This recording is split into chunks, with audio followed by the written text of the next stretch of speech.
현재 우리나라에서 개발 중인 KF-21 3호기 보라매에 들어가는 스텔스 소재가 아직까지 세상에 개발된 적 없던 새로운 공법으로 개발되었다는 소식에 중국과 일본이 KF-21 전투기를 주목하고 있습니다.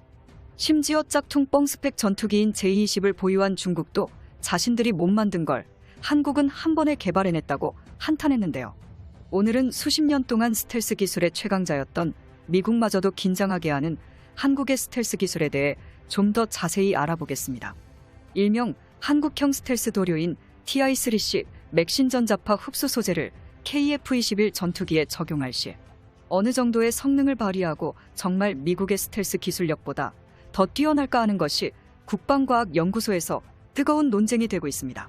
그러나 분명한 것은 한국이 개발한 스텔스 소재가 실용화될 경우 KF-21을 포함한 주요 무기들의 스텔스 성능을 별도의 기술 개발, 성능 개선 등 추가 개량 없이 단순히 칠이나 코팅만으로 레이더 탐지 면적 반사, RCS를 대폭 감소시킬 수 있다는 평가를 받고 있는 것은 분명한 사실인데요.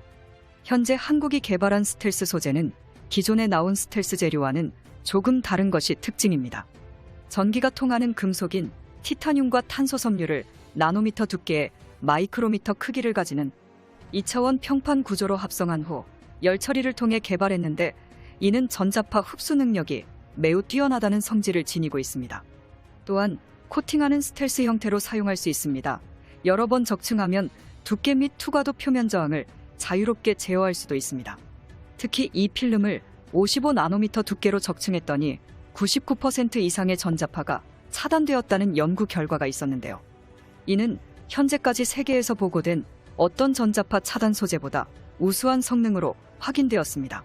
무엇보다도 KF-21 전투기를 둘러싸고 국내에서 제기되고 있는 가장 뜨거운 논쟁 중 하나가 과연 KF-21은 몇 세대급 전투기냐 하는 경우입니다. 전투기의 레이더 피타메피 능력 같은 스텔스 기능에 따라 5세대 또는 4세대로 구분되는 것을 아실 겁니다. 반면 한국의 국방과학연구소나 한국항공우주산업 등 개발 주체들은 4.5세대라는 모호한 표현을 사용하고 있습니다. 그동안 우리가 KF-21 보라매를 4.5세대라고 부른 까닭은 절반의 스텔스 플랫폼으로 시작해 단계적으로 5세대 전투에 도달하는 진화형 블록2, 블록3 개념 때문이었습니다.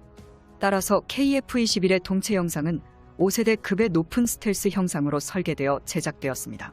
이러한 점에서 프랑스의 라팔 전투기나 중국제 짝퉁 전투기들과는 차원이 다른 성능을 보여줍니다.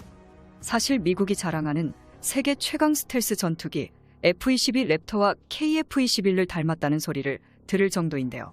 즉 기체 형상이 레이더 전파의 반사를 최소화할 수 있게 설계했다는 뜻입니다.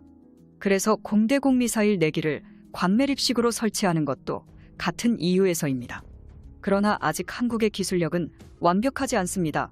KF-21 블록 1, 블록 2까지는 유로파이터 타이푼, 라팔 등 최신 기종의 레이더 반사 면적인 RCS 1제곱미터보다는 약간 우선 수준의 스텔스 성능인 0.5 제곱미터를 갖출 계획이라고 밝히고 있습니다.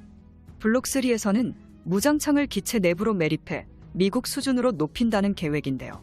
미공군의 F-22는 0.01 제곱미터 100%이고 35년에는 0.001 제곱미터 수준으로 개량한다는 계획입니다. 이러한 계획을 한국 역시 그대로 따라가며 기술적인 격차를 차근차근 줄여나갈 예정인데요.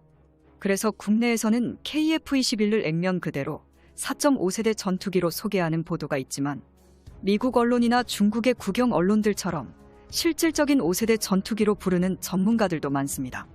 미국이나 중국 등 외부의 견제를 의식해 대놓고 얘기하지 않을 뿐 이미 최첨단 항공 장비에 스텔스 기능까지 겸비한 5세대 전투기라고 분석하고 있는 것이죠.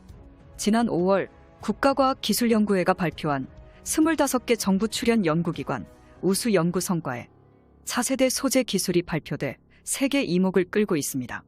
지난해 개발한 TI-3CN 맥신 전자파 흡수 소재를 10대 우수 연구 성과로 선정해 포상했습니다.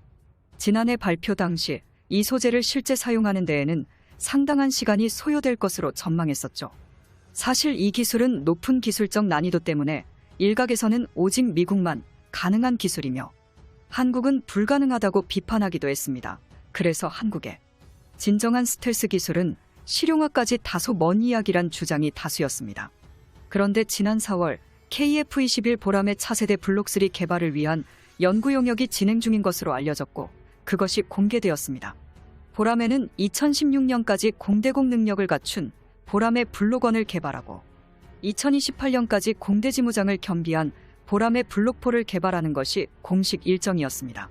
그런데 블록3의 연구 용역이 진행됐다는 것은 2028년 이후 미국이 F-35 전투기처럼 진정한 5세대 스텔스 전투기나 그 이상의 전투기로 발전할 수 있도록 연구하겠다는 뜻인데요.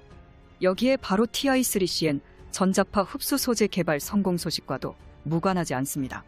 여기에는 이 기술은 국가연구 개발 사업임을 명시하고 있습니다. 맥신 전자파 흡수 소재가 국가 전략물자라는 의미입니다. 다양한 주파수 대역에서 매우 뛰어난 전파 흡수율을 보이는 소재를 다중 적층 필링 형태로 개발해서 F-35 등 외국의 스텔스처럼 바르는 것이 아니고 필름을 부착하는 방식입니다. 이미 오래전부터 에코퍼 등 구형 전투에 부착해 시험도 마쳤습니다. 다만 상세한 정보를 공개하지 않아 우리는 그 수준을 알 수가 없지만 관련 업계에서는 매우 뛰어난 스텔스 성능을 보이고 있다고 알려졌습니다. 그리고 2030년대 출고될 배치3부터는 완전한 스텔스기로서 F-35보다 스텔스 성능이 더 뛰어난 스텔스 전투기를 개발한다는 게 우리의 계획입니다. 그래서 KF-21 보람에 적용될 국산 스텔스 소재는 국산 TI-3C의 맥시멈이 될 것이라는 점은 거의 확실해 보입니다. 그리고 보람에 적용된 스텔스 소재는 다시 가르거나 붙이는 방식이 아닌 보람의 크기를 고려해 제작될 경납관으로 KF-21 기체가 들어갔다 나오면 스텔스 성능이 회복되는 형태가 될 수 있을 것으로 추정됩니다. 이와 별개로 리백 작업을 개량해 기체 외형이 용이하도록 개선해 복원 과정을 거친 후 재부착하는 방법도 고려하고 있습니다.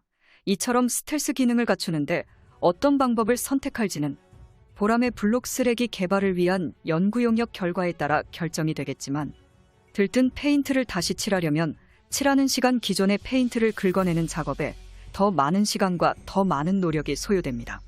또한 이것이 필름 형태라면 기체 표면에 손상 없이 다시 태어난 작업이 여간 힘든 일이 아닙니다. 일본에서도 들뜨지 않을 필름이라면 강한 점착력 때문에 더더욱 떼어내기가 곤란할 것입니다. 그러나 KF-21 보람에에 적용된 스텔스 소재는 이런 번거로운 재도포 또는 재접착 과정이 생략된 기존에 없던 새로운 소재의 특성 회복 방식이 적용되어 유지보수의 획기적인 전기를 가져올 전망입니다. 쉽게 말해 국산 스텔스 소재는 다시 바르거나 붙이는 방식이 아니라는 것입니다.